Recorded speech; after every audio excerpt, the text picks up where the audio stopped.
or good morning, good afternoon, good evening, depending on where you're joining from. I am delighted to be here and chatting with you all about something that is very near and dear to my heart, the MBA interview. So as Emma mentioned, this is really designed to be much more of hopefully a bit of a conversation. So please start those questions, send those questions directly over to Emma. We'll try to get to as many as possible. And hopefully I'll be able to answer a good number of them actually throughout the presentation as well. So as I mentioned, we are going to record it. You all will receive a copy of the recording, and that'll be sent out via email within the next, I believe within the next 24 to 36 hours after today. So let's go ahead and get started and dive right in. I wanted to, or actually, I apologize. Let me ask one other question. So I know where folks are dialing in from. Before we actually dive into all of the content here, I would love to get a sense from folks. What rounds are you applying this cycle, or if you are applying the cycle? So we'd love to know, have you submitted round one or round two? And also, what are maybe your top 2 or 3 target schools that you're applying to? We can, Emma, hopefully you'll start getting some messages there. Would love to just understand, and then we can certainly tailor a little bit of material to folks as well.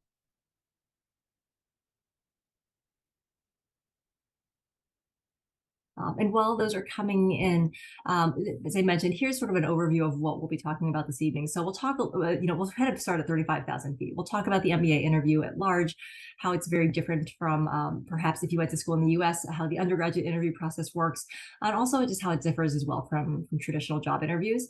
We'll talk actually a good bit about who are the interviewers, because this really does vary school by school and can really affect the way that you prepare for those interviews. As you might imagine, we'll spend a good bit of time today talking about preparation. So things that you can do, things that you want to be considering. And then we'll actually run through sort of the interview itself, what to expect. We'll talk about some practice questions. And then we'll wrap up talking about some do's and don'ts for the big day itself. All right. Emma, are we seeing some responses? Yes, so it looks like a mix between round 1 and round 2. I see a lot of M7 schools. I see even some early birds who aren't applying until 2026. Oh my goodness, wow. Yeah, so you guys are really on top of your game. Fantastic. Well, the good news is that a lot of this content is pretty evergreen. So whether you're applying this cycle or whether you're applying a year or 2 years from now, a lot of what, unless schools make very specific changes to the format of the interviews, a lot of this content, I would say, is probably pretty relevant now or in the future as well. Wonderful. So let's go ahead and then dive right in. So when you think about the interview itself, so we're just going to start with basically, the basics, the 5 W's. I mean, the MBA interview really is it's a conversation. And so I think that's one of the things that people oftentimes forget. There's so much emphasis that is really, I think, sort of placed on the idea of the interview. There's so much gravitas given to it. But at the end of the day, you're sitting down with someone else who shares something in common with you. And typically that is that tie to the school. And maybe if you're lucky, there may be some commonalities with extracurriculars or industry, but it's just a conversation. Folks want to understand how to dig deeper into your profile. When you think about all the time you've spent, weeks, months, maybe years, crafting your applications, writing those essays, getting those letters of recommendation, updating your resume, if you think about it, you're still just giving a school a very 2-dimensional peek into who you are as a person.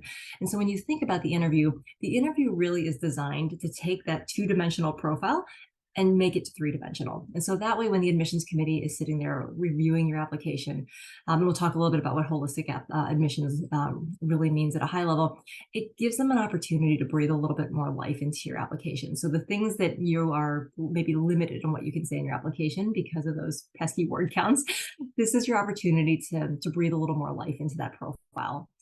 It's a chance for you to highlight skills and experiences that really capture who you are and where you want to go. And more importantly, it's a chance for you to talk about your goals. And we'll talk about this in great detail, but this is really a chance for the school to also pressure test your goals. They want to understand, what your goals are. Do they fit with what the university, it really sort of I guess I don't want to say specializes in, but they want to understand, are your goals going to be a good fit with what the university is quite, is good at. They want to really make sure that they're setting their students up to be successful. And so that's a little bit behind sort of the pressure testing here. When you think at a really high level too about what happens post-graduation, you also have to keep in mind the fact that, when you think about the rankings, when you think about schools, and, at the end of the day, they are running a business, and they want to make sure that the students that they invite to spend, whether it's 12 months or 2 years on campus, are going to be successful. They want to make sure that they're also going to be able to place you. And I think that's something that I talk to my clients about in great detail. But it is, it's not to say that you need to alter your goals to make them feel like you are going to be easily placeable. But it is really important for you to make sure that schools understand that you have thought through your goals, that you have a backup plan potentially if plan one or plan A doesn't quite pan out the way you want it to.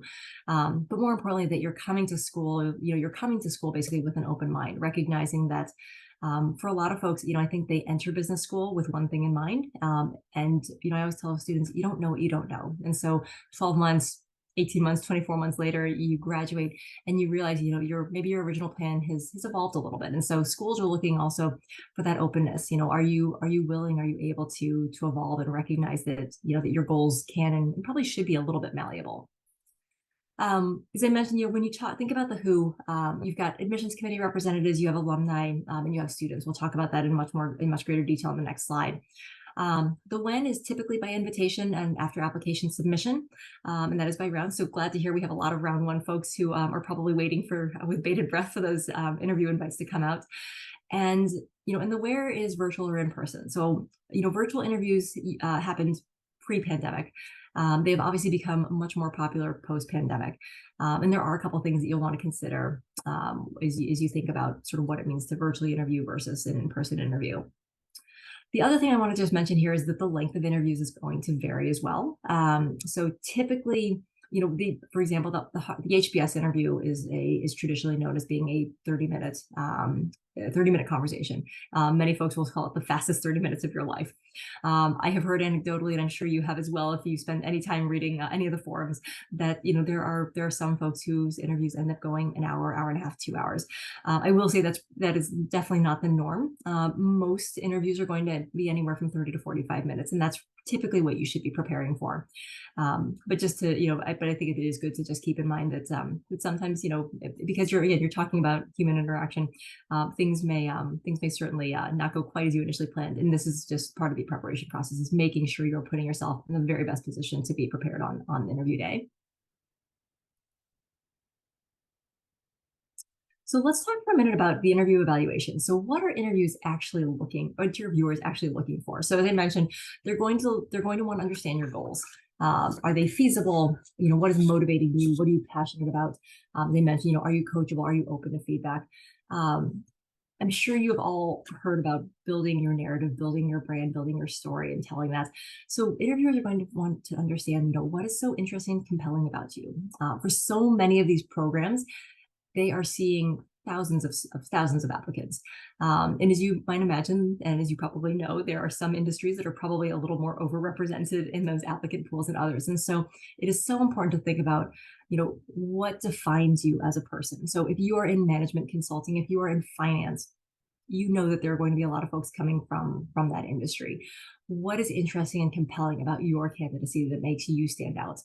I always tell students this is a great opportunity to also think about what didn't make it into your application. So a lot of my clients that I work with, when we are going through various iterations of their personal statement, and we're working on trying to figure out how do we prioritize, what do we keep, what ends up on the cutting room floor, a lot of content could potentially be flagged for, let's save it for the interview. And so it's really important to start making essentially a list, almost, or a repository of stories, experiences, other things that didn't make it into your application. What are those pieces that you basically edited out?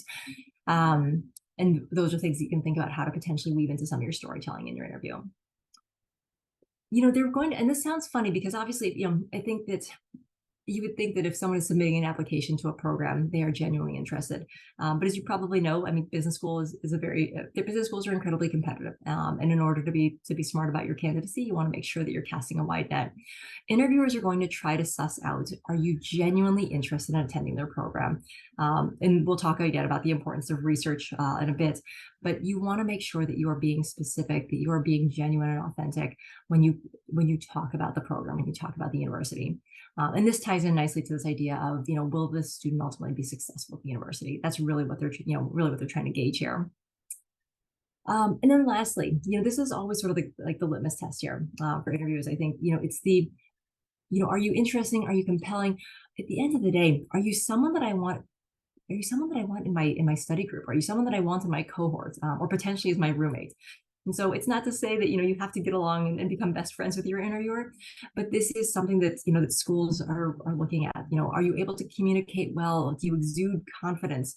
Are you someone who is going to be a great teammate once you actually get to business school? Because it is incredibly fast paced and the rigor is incredibly high. And so are you someone whose team the interview would want to be on? And this is what we talk about when we start talking about culture and fit.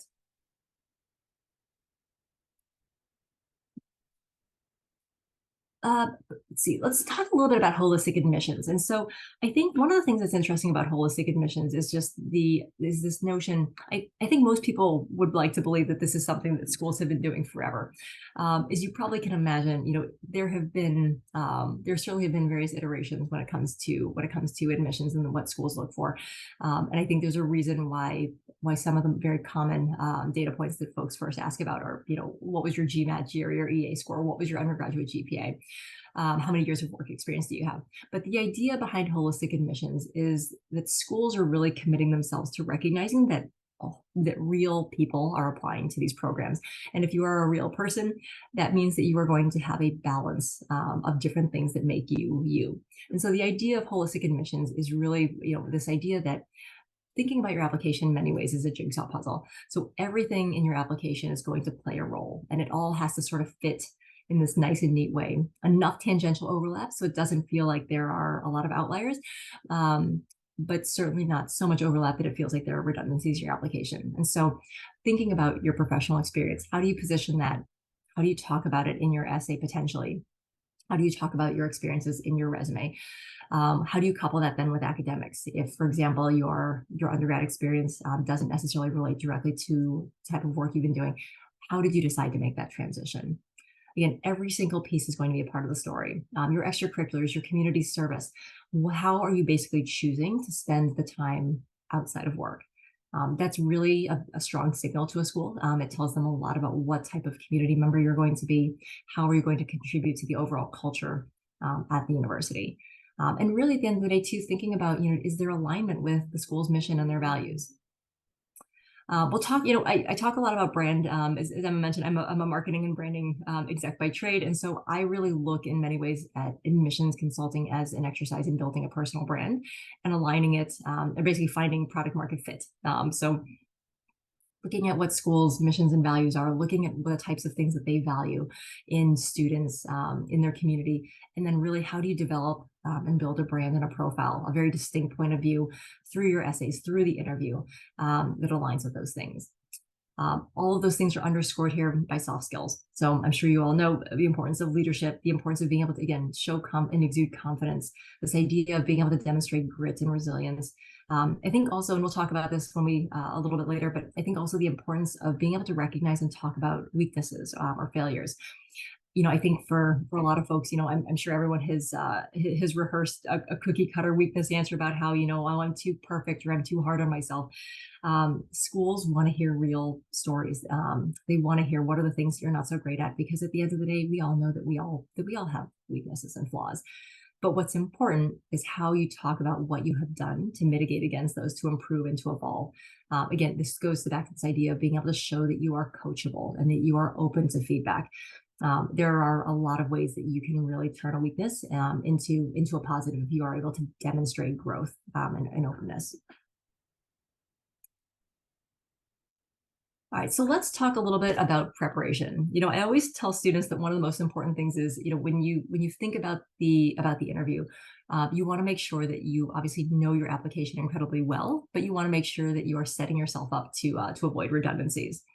A lot of this, as I mentioned, it starts with building a personal brand. And so I wanted to spend a few minutes just to talk a little bit about sort of a framework that I use. And a lot of folks, I think, this should not be, if you are in marketing, this should not be completely foreign.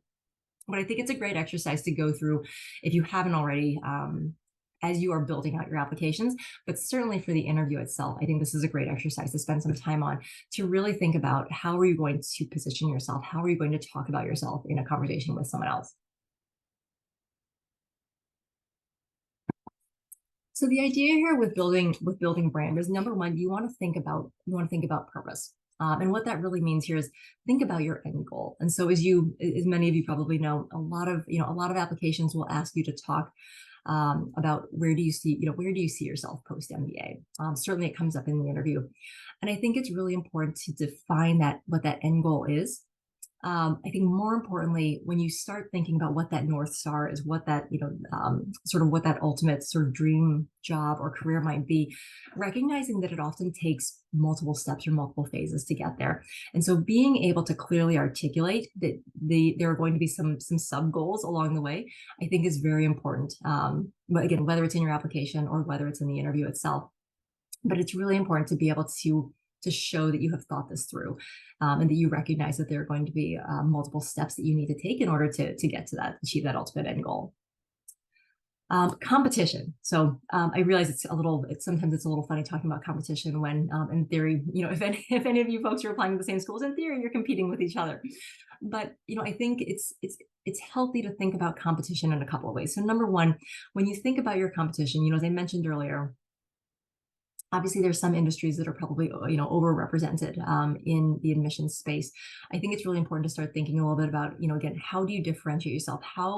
When you stack yourself up against your competition, whether it is industry-based and professional, what are the things that you have done to stand out in that space? How have you created or charted a course that is unique for yourself? But then also thinking again about those extracurriculars, those things that happen outside of work. How are you choosing to spend your time? And how do you potentially then stack up against your peers when it comes to some of those other activities? I would encourage you to think about long and hard about what are you good at and what are they good at.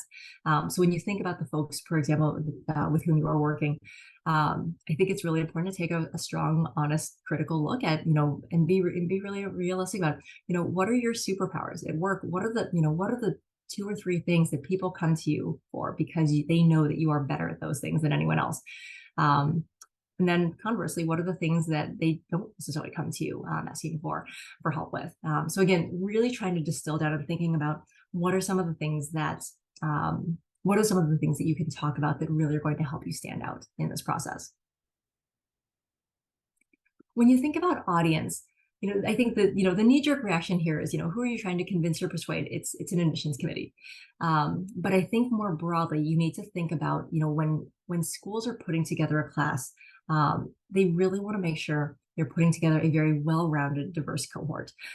They want to make sure that they have individuals from different backgrounds, different industries, different experiences, because again, the idea here is that so much of what you learn in business school is going to come from the richness and the diversity of conversations you have, because there are people who are coming from all different walks of life and all different industries.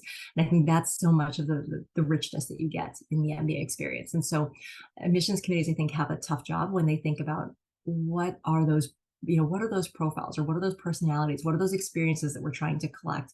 And so again, thinking about your own differentiators, what are some of those potential niches that you could fill based on the things that you've done. So I encourage you to think, think about sort of who is going to be reading your application on the other end. What are the types of things that are going to be important to them? And also, especially as they think about the values and the culture of the university that they represent. Mission statement is next. And so, in this, I think a lot of folks think of this as your elevator pitch. And so, and as we'll talk about in some questions in a little bit, this idea of, tell me about yourself. So when you start thinking about your mission statement or your branding statement here, you really want to think about, what are a couple of things that you would want someone to remember about you? And why is that? Not only the what, but why is that important to you? Because I think so many folks get hung up on the what, and they don't really think about the why. And so as you think about how to articulate some of these things that are important to you, the things that really encapsulate who you are as a person, I think it's really important to think about the why behind it. What sparked that passion? What sparked that interest? What is driving that passion in the future? And figure out how to incorporate that into your branding statements, into your mission statements. And then finally, brand voice. And so this really comes down to this idea of how do you want to be perceived by others? And, and I think a lot of folks would say, well, I want people to like me. I want people to be impressed. I want people to believe that I'm coming across as a subject matter expert in my field. I think it's important to remember that being authentic is so important in this process. The folks who are interviewing, they have been doing this for a very long time. And so I think I don't know that people oftentimes give them enough credit for their ability to sort of suss out authenticity or lack thereof. And so again, I would think about, what does it mean? What does it mean to you to be your authentic self? Who is that person? As you're thinking about how to talk about yourself, just make sure that you're not losing your own voice and trying to be something that you're not. I have so many clients who talk about, what should I say? How should I frame it for this particular school? What does the interviewer want to hear? And while that is certainly a piece that you should be thinking about, the delivery and the authenticity is something I think that often gets lost first. And so it's important just to make sure that you are staying true to that voice as you're going through this. Oops, sorry, and I went the wrong way. There we go. All right. So when it comes to preparation itself, so I basically bucket this into three categories here. So read, write, and practice. So number one, and this is going to, this should not come as a surprise to anyone. Number one, you need to research the program. You need to research the institution. It is so important. And obviously you've done a good bit of due diligence as you have put together your applications. But for the interview itself, I always encourage my clients to go to the media center. So go to the university's website or the business school's website as well, and spend some time looking at the news center. Look at press releases. Look at any articles that that have been basically published within the last 6 months. So that way you know what's happening at the school. Maybe it's happening at the business school. Maybe it's happening at another school, and it's a larger university initiative. But this will also help you with developing smart questions for your interviewer potentially down the road. But it's just important to be able to demonstrate that interest. Show the interviewer, show the school that you have a genuine interest in the university and that you're taking that time. Another thing, if you haven't done this already, start following these programs on social media, both the business school and the university at large, because that's a great way, again, number one, to start sort of stay abreast on current events and things that are happening. But I think it's important for students also. You can start getting a good sense of culture and fit as well too. A lot of schools will do Instagram takeovers, or they'll feature profiles of recent alums or of current students. I think it's a great way, again, for students to be able to really get a sense of who are the types of folks who do well at the school. Who are the types of folks, what are the types of profiles what do they have in common, and what are the types of things that schools are looking for. So as much as you can research ahead of time is fantastic. I would spend some time thinking about some of the less traditional avenues though for research, and spend some time making sure that you are well read on current events at the school. The second piece is obviously knowing your application. And so when you think about the interviewers, so there's what they call blind and non-blind interviews. And so blind interviews are essentially interviews where the interviewer does not have access to your entire application. Non-blind is where the interviewer does have access to your application and has most likely read the application, or at least parts of it, in preparation. It is really important for you to know every nook and cranny of your application, from your resume to your essays, to essentially any element of your application. If it is a school like Harvard, you will be grilled on just about everything in your application. The interviewers spend a ridiculous amount of time preparing and drafting questions that are based exclusively on your profile and your application. So make sure that you know everything in that application. For the blind interviews, I would say, the interviewer typically is going to have a copy of your resume. Make sure that when you are telling stories, if there are metrics, if there are stats that you are quoting in your stories, that they are in line with your resume. It sounds like such an easy thing to do, but you'd be amazed, I think, at how many students have spent so much time editing, revising these documents. It's easy to mistake a 5 for a 7, or basically just juxtapose numbers essentially, so that when you are talking about metrics and impact, the numbers don't necessarily line up. So just make sure you're spending a good bit of time reviewing your application and knowing exactly what you have said in that application. And to my earlier point as well, you want to make sure that you're not being overly redundant as your storytelling. So the next part is the writing part. And so when you start thinking and collecting stories and examples to support your narrative, I always tell students, you want to make sure that you try to pick out stories on a school specific basis that demonstrate fit, not only with obviously with the question potentially, but also thinking about the school and culture. And so I think Kellogg is a great example. They really focus on collaboration and they pride themselves on collaboration and teamwork. So as you're thinking about examples, you want to make sure, for Kellogg potentially, you want to make sure that you're trying to highlight that as much as possible. There are a couple of methods I'm sure folks are familiar with, at least one, if not both of these. I think this works really well as you start thinking about how to organize your thoughts and how do you then tell your story in the interview in a clear, concise way. So STAR is one of them. STAR is situation, task, action, results. And so the idea is the situation, you're basically laying out what the situation was. The task is what was the goal that you were trying to achieve. Action basically tells the person, what did you do about it? And then results obviously speak for themselves.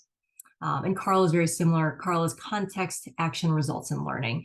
And so I would say the only additional add-on here with Carl is that the learning piece, I think, really hones in a little bit more on how did you grow, develop, what have you learned from the experience. So again, both of these I think are great frameworks. Feel free to Google them. They are pretty commonly used. I use STAR with clients I work with on a regular basis. And again, it's just a great framework to start organizing your thoughts around stories. I think especially for any examples that could potentially be a little more complicated or that might be a little bit dated, it really helps to figure out how to, using that framework helps you distill down what are those one or two key points that I want to make sure that I'm conveying. And the other thing I would mention here as well is that oftentimes you'll be able to use the same example, but in very different ways for different types of questions. And so Star and Carl would be able to help you sort of organize your way of thinking around some of those scenarios. So as you are planning out those notes ahead of time, or you're drafting those stories, you can easily flag examples that would fit into multiple buckets. The other thing I always try to impart on my clients is this idea of expertise, purpose, and authenticity. And so when you think about building a brand, these really are sort of the three things that I try to encourage folks to core tenets to keep in mind. So expertise, what are you good at? But I think it's really important to think about expertise also as you are more than just a skill. And so as you think about what are you good at, tie that to the next piece here, and that is purpose. What gets you out of bed in the morning? What gets you excited to dive in and do a marathon session on something? Sometimes those things are mutually exclusive, sometimes they're not. I think it's really important for folks to spend some time thinking about that. And especially as you start thinking about business school and your goals that you're articulating to these programs, this really is where you want to, this will help you connect those dots and start building that narrative that will be, that you'll be able to talk about, again, both in your essays as well as in your interviews. And then the last piece is authenticity. And again, and you'll hear me probably harp on this quite a bit, but it is so important to think about sort of what defines you. And as you think about the things that you're good at, the things that get you out of bed in the morning, how do those things then ladder up to really sort of create a profile that is authentically you? The last piece here is practice. And so I would encourage you, don't just read over your notes. Don't just read your stories, find a friend, find someone you trust. Shameless plug here. You could also find someone here at Target Test Prep, but find someone with whom you can practice. If you do not have someone with whom you can do this, I always encourage folks to record yourself. I know, I even get a little cringy sometimes too when I think about the idea of watching myself on video, but it is so important, especially if you're doing a video interview. It's so important for you to see how you are coming across and how you are presenting yourself. We'll talk a little bit about this when we talk about video interviews in a minute, but I think there are certain things that you want to be mindful of in a virtual environment. And so as you practice, it's things like posture, it's your body language, it's where you're looking. I can't tell you how many times I'll be on a video interview or a video call with someone, and I can't quite figure out where they're looking. I can't figure out if they've either taped note cards around their camera and they're looking around it and rotating, or if they just do not like making eye contact. So just take some time, record yourself, even though it might be a little cringy to watch. But it's really important. It's so much better for you to see how you're coming across than to go into the experience and sort of have that as an unknown. So when we talk about virtual versus in person, so virtual, a lot of these things, I'm sure for folks who have been working remotely for the last couple of years, none of this should come as a surprise. So obviously make sure that you're checking your technology ahead of time, doing a dry run through. I can't tell you how many times I've had folks who are late to an interview because they inevitably try to log on to Zoom, and they get the message that Zoom needs to download an update, and then boom, they're 5 to 7 minutes late. So make sure that you're running all of those checks ahead of time. Be mindful about your backgrounds and your environment. I think virtual backgrounds have come a very long way. So if you find that you are not in a position where you have a sort of a quiet sort of blasé background, definitely invest or take just a few seconds to track down a virtual background that'll elevate the professionalism. The last thing I would just say is when in a virtual interview, you want to be a little bit bolder. It's important when you're on camera that you try to emote a little bit more, because one of the things with virtual interviews and just virtual conversations, things tend to feel a little bit more muted online, because you're basically from the shoulder, you're just being viewed also from the shoulders up. If you are talking with your hands, if you are animated when you're talking about something, it is tougher, I think, for the interviewer to be able to pick up on that. And so it's just important to be mindful again of everything from your facial expressions to how you're coming across. Even just the occasional nod, I think is really important. But so think about just how you're coming across, and make sure that you're emoting a little bit more than you might in person. For in person, again, the basics, confirm ahead of time. For folks who are driving somewhere to meet someone, I always encourage them to do a dress rehearsal. So figure out, a day or two in advance if you can do a drive-by, or if you're planning on public transportation, just making sure that you know exactly where you're going. I know of so many horror stories over the years from folks who do not do this and end up at the wrong location. And again, unfortunately this is your one shot. So take the extra time to do the little things. For both of these, it's important to schedule early or respond promptly. It's a mix depending on who you're interviewing with in terms of who's going to initiate conversation. But basically, think of it this way: as soon as you receive that initial contact, or if you are the one making that contact, you're basically on. The interview in many ways has already started. Because these are all things that folks take into consideration. How do you come across in your email? Did you take the time to spell check? Are you using complete sentences? Did you respond promptly? So just take great care and recognize that in many ways the interview actually starts long before the actual conversation does.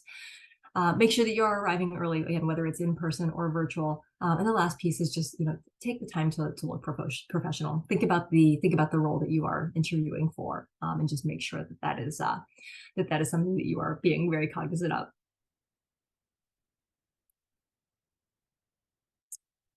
So I wanted to talk a little bit about individual versus small group as well. So individual interviews, I think but for the vast majority, most schools are going to love the individual interview. The small group interview, the two that are probably most well known are the Wharton team-based discussion and Ross. But for the individual interview, I think it's important. This always comes up, but with sort of the level of appropriateness on how much research you want to do on your interviewer. I think it's important to certainly research your interviewer. And I would say anything that is out in the public domain. So LinkedIn essentially is going to be a great resource. You don't want to cyber stalk your interviewer, and you don't want to show up knowing entirely too much about them. But it can be nice, especially, for example, if your interviewer is someone who works in your industry, or maybe has a unique interest or hobby that you share. It's nice to be able to at least establish a connection, especially at some point, but typically in the beginning, when you are making a little bit of small talk and getting to know each other.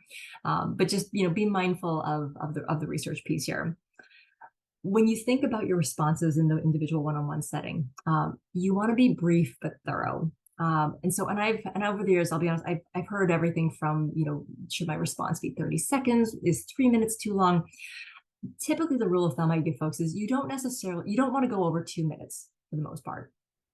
What that does is it creates space for dialogue. It creates space for those follow-up questions and back and forth. I think one of the exceptions is you get some of these tougher questions. When we talk a little bit about behavioral questions in particular, if you are trying to tell a story that is maybe a little bit more complex, you may need a little bit more than 2 minutes. You may need 3 minutes. make sure that you're giving context. The interviewer just needs to know that the story is going somewhere, and that your response is going to go somewhere. And again, I think it's important just to use your best judgment here, but it's very much like your essays in your application. You want to make sure that you have limited real estate, so you make the best use of your time. And again, concise, clarity, thoroughness. Those are really sort of the rules of the game here.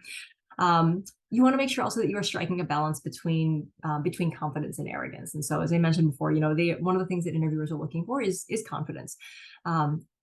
Be mindful about it coming across as overconfident or borderline arrogant. And the last thing that I would just say here as well is that I think it's important. You may get some tough questions. Questions should not veer on the political or controversial side, but I encourage clients to be mindful of the answers that you are giving and coming on potentially too strongly on an issue. And so, again, it's a personal choice how much you want to talk about something in particular. But I always tell folks, you never know sort of where where someone's maybe political stances might fall, and so you certainly don't want to make any assumptions. And so just be careful. I think it is absolutely fair to assert your position or your stance potentially on an issue, but just be careful about coming across too strongly on that. So the small group or the team-based discussion. So, as I mentioned, Wharton and Ross are probably the two best known. Wharton, and they are different in the sense that, Wharton will send applicants a discussion prompt ahead of time for you to prepare. Ross doesn't give you anything in advance. What I would say for small group here, think a little bit about those team meetings that you probably have at work. It's you want to strike a balance between, you don't want to be the loudest person in the room, but you also don't want to be invisible. So I always, I tell clients, like, if you remember the story of the three bears, there was Mama Bear, Papa Bear, and Baby Bear. And, basically Mama and Papa Bear were the two extremes, and Baby Bear was always just right. You want to just shoot for the middle and try to be just right there in the middle, between balancing this, exerting your, or taking a stance, exerting your position, sharing your ideas, but not talking over people and not interrupting. I think it's important to, when you think about the small group interview, the evaluation here is not just going to be based on the content of your answers. A lot of this is looking at team dynamics. And so it's important to be very mindful about this. I mentioned before when it comes to virtual or in person, you want to be mindful of your body language. This is another great, I think this is particularly of importance in the small group interview. We're always going to be we're always going to be in small groups, maybe with people with whom we don't necessarily agree or not particularly fond of. It is so important in these discussions, because you are going to be sitting with other individuals who are most likely very different from you, to be respectful, to be mindful of your body language, how you're coming across. If your legs are crossed, if your arms are folded across your chest and you're closing yourself off, that sends a very strong message, even if it's not something that you're intending to do. And then lastly, I think it's really important when you think about your responses, you want to think, I always tell students, you want to think about the and, not the buts. And so as people are sharing their perspectives, their ideas, again, be respectful, be positive. I think one of the things that, if you are offering up an additional perspective, again, focus on adding to the conversation, focus on the and, not necessarily being the contrarian. You don't necessarily want to be trouncing all over folks' ideas, even if it's something maybe that is obviously, that's very obvious to the group. I would also say too, come with original ideas, but be flexible. Chances are you may hear some things that, oh my gosh, I wish I would have thought of that, or oh my gosh, that's exactly what I was thinking of. I think it's important also to acknowledge others and to give feedback or endorse someone's comments in a positive way. Again, the interviewers are going to be evaluating not only what you say, but how you say it, how you treat others, and how you're interacting with others. This is a perfect example of what the interview experience is going to be essentially, or I'm sorry, what the classroom experience and the cohort experience is going to be. And so this is a nice microcosm of what you might expect, and frankly, what the interviewers could expect. All right, so let's move on to the interview itself. And so what I wanted to touch a little bit on. I wanted to touch for just a minute on sort of who the interviewers are, and then we'll dive a little bit into questions. And I realized I just did a quick time check. I know we're as I mentioned, there's a lot of content here. So we'll move a little bit more quickly through these. So as I mentioned before, interviewers are fall into three different groups. So you have admissions committee members. Harvard and MIT are the most, I would say, notorious or well known for using admissions committee members. I think the pro here is that they obviously come with a high degree of knowledge about the school and the program. You are probably going to get the most consistent interview experience here. They understand what is involved with making sure or ensuring that applicants are receiving the same experience, essentially, or a very consistent experience across the board. And then one of the pros in many ways too is that they are involved in or leading those admissions decisions. When you think about their ability to compare you to your competition and to peers, it is obviously incredibly high. These interviews are typically going to be non-blind, so they will have your entire application. They will have reviewed your application going into the interview. Alumni and students, typically second-year students, are the two other categories for interviewers. So with alumni, you will get school-specific info depending on when they graduated. It might be a tad dated. I think one of the nice things about alumni is that, I think they're going to be just like you. They're folks who have sat in that seat, again, very much also like the second-year students. The alumni are not going to be involved in admissions decisions. In comparison to others is going to be a little bit more randomized because they're dealing with a much smaller subset. In some ways, you are going to have you have the potential for a less consistent interview experience. They are trained to interview, but typically they are offered a list of questions that they can choose from. And so the questions that you get might not necessarily be the same ones that another person gets. Columbia, Kellogg, Stanford, INSEAD are all examples of schools that use alumni as interviewers. Some schools do use a combo, such as Berkeley. And typically you're going to be somewhat blind application or blind interviews. They will typically have a copy of your resume, but not your entire application. One of the exceptions here is London Business School. So, and then finally for students, so Yale and UCLA are probably the most notable programs that leverage second-year students. The nice thing about second-year students is, again, they're in terms of empathy, they will have just gone through this process. They're going to have very relevant current knowledge. They'll be able to compare you to others, and they are oftentimes involved in admissions decisions. And so the interview experience, much like admissions committee members, is going to be a bit more consistent across the board. And I will say, I know a lot of folks will ask, who's the best interviewer to get? And frankly, there are pros and cons to all three populations. I have anecdotally heard that sometimes alums or students, and young alums can be a little bit tougher. I think there's a degree of, because they have more recent knowledge, because they have just gone through the process. And more importantly, oftentimes they are coming from industries that, you may be coming from a similar or identical industry. So they have much more subject-based knowledge and a little more industry-specific knowledge. So they are able to challenge goals in ways that older alumni or admissions committee members might not be able to. That's not necessarily a bad thing, but it does just underscore the importance of preparation. All right, let's move on now to some potential questions. And so if you Google MBA questions, MBA interview questions, chances are you'll come up with it. This should not be a surprise to you. I think I share these just to say, I think that the most important question you're going to get is that first one. So typically it's, tell me about yourself or walk me through your resume. I would encourage you to think a lot about the comments and the slide back on personal branding, really thinking about what are the 2 or 3 key things you want to distill down and talking about who you are, what defines you. If you are thinking about, if you're walking someone through your resume, think about, you don't necessarily need to walk them through your resume in a chronological order. So think about how are you able to group your resume potentially by themes. So if there are multiple experiences where you challenged yourself, where you exhibited problem solving, I think it's a more creative and probably a much more effective way to walk someone through your resume if you're able to sort of bucket some of the things that you've done thematically.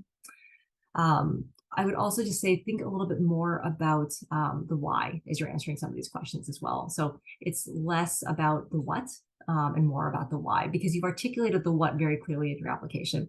The purpose of the interview is to really get behind the why. Behavioral questions are the second sort of bucket of questions. And, and this, I think, really is where the STAR or the Carl method really comes in handy in terms of preparation. What I would say about behavioral questions is, spend some time thinking about these. These should not these should not all be bright and shiny positive stories. A lot of these stories will try to hone in and focus on how are you how do you handle setbacks? How do you handle challenges? Again, these are all going to be things that you're going to encounter in business school. These are all going to be things that everyone encounters in the workplace and will in the future. And so again, what they're trying to evaluate is, how do you deal with adversity? Do you grow? Do you evolve? Do you improve? What steps do you take? And then more importantly, can you prove on the other side, what results are you able to drive once you're on the other side?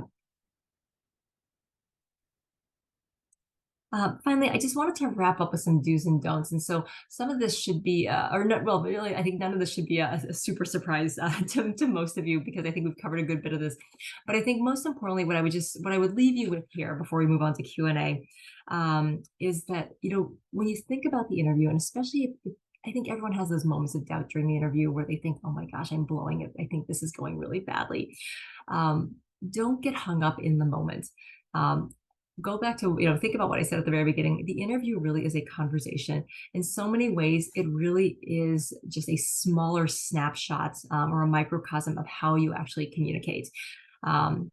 If you don't feel like it's going well, or if you're trying to overanalyze the body language of the interviewer, don't get hung up on this idea of, am I nailing it? Am I blowing it? It's just, it's all relative, because you're talking about human behavior and human beings. I would encourage you to think about it as, leave some room to just be spontaneous and sort of talk off the cuff as well.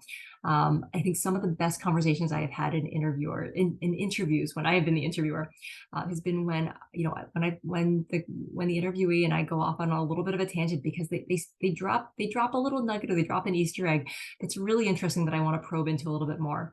And so sometimes, sometimes it's okay to throw the list of questions out the window, at least for a couple of minutes, and go probing down, or go down one of those rabbit holes. So I would encourage you to, as you think about the answers you're giving, as you think about how you're delivering those answers, leave a little bit of space for fun, spontaneity, and maybe some of those little tangents. Again, the best interviews are going to be the ones that just sort of evolve naturally on their own, and make sure that and ensure that the interviewer really is getting an accurate snapshot of who you are as a person. So with that, I apologize, Emma. I know that I've run a little bit longer than I wanted to. I think we've got 5 or 6 minutes left for Q&A, but I will just pause here and say thank you very much for your time today. And I look forward to hopefully addressing a couple of questions that you all might have. Thank you so much, Joanna. That was great. I do have a few questions here. So I'll start out with this one. How do I balance being authentic but having to fit the culture of the school? Does this mean that if my authentic self doesn't fit the culture, I should avoid applying to those schools, or should I try to fit into the culture but make it seem authentic? It's a really good question. No, I mean, I think the idea of authenticity, I think it's challenging, because I think by nature people want to put it to categorize everything into a nice and neat box. And I think also when you think about culture at a university, I mean, at the end of the day, yes, universities lay out their mission statements, they lay out their values. I think I mentioned earlier, this idea of, potentially of teamwork and collaboration at a school like Kellogg. That's something that they really sort of tout. At the end of the day, schools are really just looking for good, interesting, diverse people who want to learn, who want to evolve, and who want to go off and change the world. And they recognize that there's something about their program that could help take them to the next level. And so I think it's important in many ways to kind of strip away a lot of those extra layers, a lot of the extra fluff, and really look at the end of the day at, if I think for most people who are applying to, the vast majority of people who are applying to business school with very good intentions, your authentic self is going to be a fit at most of the schools that you are attracted to. I mean, obviously there's going to be something about that school that feels like it's the place for you, that's going to help you get to that next level. Otherwise you wouldn't be applying. That, I mean, that's really the point of, that's the point of trying to encapsulate some of this into your personal statement, into your narrative. The idea that, you have goals, you have big goals. But this particular school is going to help you get there faster, and better than anyone else. And so when you're thinking about sort of who you are, who your authentic self is, I would really look for those, almost come up with like a Venn diagram and think about, what are the things that are interesting to you? What are the things that are interesting about you? and where do those overlap with the school? And that's really going to be that sweet spot where you're able to find that common ground between authenticity and the school's culture. That's great. I think I'd also like to add, I don't think that feeling like your authentic self or talking about your authenticity and then branding yourself have to be at odds. Like branding yourself doesn't mean you're being disingenuous. Branding yourself to fit to the school doesn't mean you're not being your authentic self. 100%. Okay, so next question is, do you have any advice for older candidates, late 30s, early 40s, for being successful in the interview? And what are schools looking for? That's a great question. I do work with a lot of non-traditional candidates, a lot of military veterans, a lot of folks who, maybe are pivoting and looking to reinvent their careers and pivot into a new industry a little bit later in life. I think in many ways, the superpower, honestly, that I think some older candidates have is the fact that you have lived a lot of life, probably more so than the average 22 or 23-year-old. You have probably gone through a fair share of job interviews. You've probably spent your life telling your stories in a variety of different ways. When you think about sort of what has gotten you to this point, I think it's less about thinking about how do you stack up against that 24, 25, 26-year-old, and more about what are those key experiences? What are those things where's the richness in your experiences? What value are you going to bring to the cohort? Because you have lived a lot of life, and I think there's a lot to be said about that experience, the gravitas that can bring to a cohort. Moreover, though, I do think it's really important, though, that as you are talking to schools, to the interviewer in particular, though, that you make sure, and this goes back to the importance of storytelling, being concise, being thorough, giving context, making sure it is crystal clear why you have taken the journey that you have. What have you done with the time that you have had to date? How have all of these things made you better? How have they all made you better and the perfect fit so that now business school really is the very next natural evolution? So use that as your superpower. So this is similar, but how important is it to have work experience, and does internship experience count? Work experience is it's definitely very important. So let me just start by saying that. And the reason is, when you think about holistic admissions, when you think about putting together a diverse cohort, it's, and I'll use this. I've used this analogy with students before. If you are going in for brain surgery, do you want someone who has read all of the textbooks about how you do brain surgery, or do you want someone who has actually done it? The idea with work experience is, you need to have spent some time in the real world. You need to have spent some time actually workshopping and troubleshooting problems in real time, like real problems with real people. It's not enough to have just done those simulations in a classroom, or talked about them, as hypotheticals. I think there's a lot of value with internships. It is so important, though, to be able to convey and to be able to communicate effectively what you did in those internships. Internships are so broad in terms of how productive they can be. You want to make sure that if you have a quality internship, that you are doing it justice by explaining what are the metrics you were able to drive. Again, the same things that you would do in talking about a full-time job. What did you accomplish? What did you learn? I think it's so important to make sure that you're being very clear about the experiences that you had whether it's an internship or a full-time job. How does deferred MBA interviews differ from regular MBA interviews? Deferred MBA interviews. Can you elaborate a little bit? Let's see who asked that question. Roman? Are you talking about deferred entry, like a 2+2 program? Like 2+2 program. Yeah. Got it. So for a 2+2 interview, and that's a very specific sort of niche, program. What I would say here is that the difference here is for like a 2+2 or deferred entry program, you are obviously not going to have it all figured out. You are applying as an undergrad with the assumption that you're going to go off and get work experience. What interviewers are really looking for is how well, how well have you been able to sort of strategically sort of reason or critically think about what your career pathway might look like? And have you thought about what are the experiences you need to collect? What are the academic and professional experiences that you need to collect in order to be successful? I think it's also, again, important to recognize that, even though you are going to most likely talk about some long-term aspirational goals that are with some specificity, it's important to, again, remain open to the idea that some of those things may change based on the experiences that you are going to have in the future. And so, again, I think that for that type of conversation, you want to make sure that you're probably over-indexing a little bit more on this idea of being intellectually curious, that you are flexible, that you are open. But I think more so over-indexing on and conveying, making sure that folks understand that yes, you are intellectually curious, you are obviously a go-getter, but you have a really clear idea of what are the experiences and things you need to collect in order to be successful in the future. Do we have time for a couple more? We have a lot here. We can probably, let's see, we could probably do maybe one or two more. And then, and what I would say is, if folks have other questions or about their candidacy, I would encourage you to visit Target Test Prep sites and feel free to set up a consultation. We offer 30-minute consultations, and we do offer mock interviews as well as interview preparation. So would be happy certainly to chat with folks if that would be helpful. And I will pop a link to that landing page in the chat for you guys. So you go to that landing page, there will be an option for a free consultation. It's just 15 minutes, and you'll likely be chatting with Joanna. So, okay, I'll pick a couple more here. I think you loosely addressed this, but maybe it would be nice to hear from you more explicitly on this.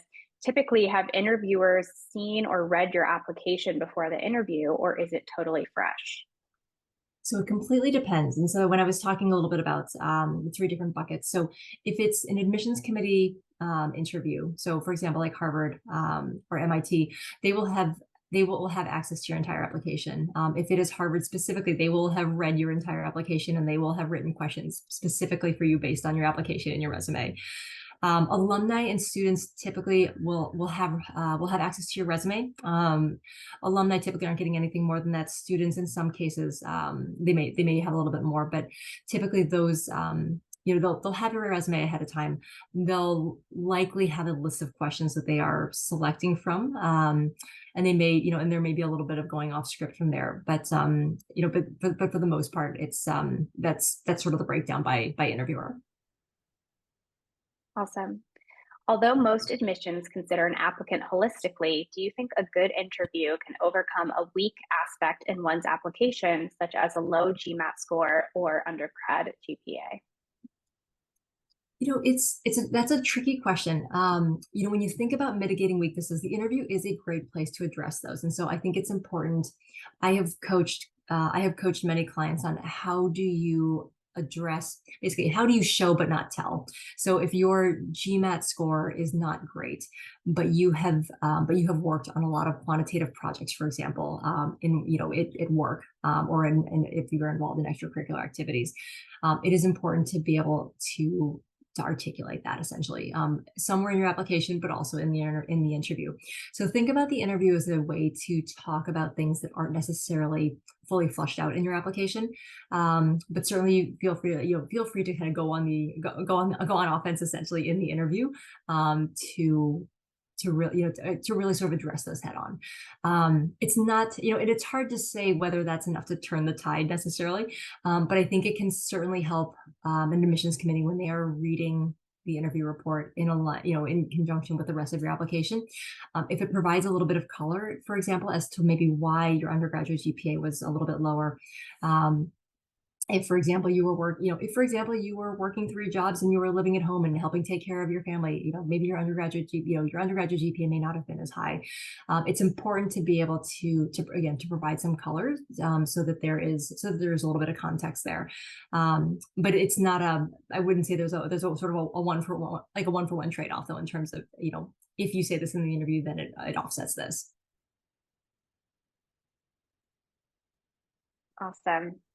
Maybe one more quick one, or are we good?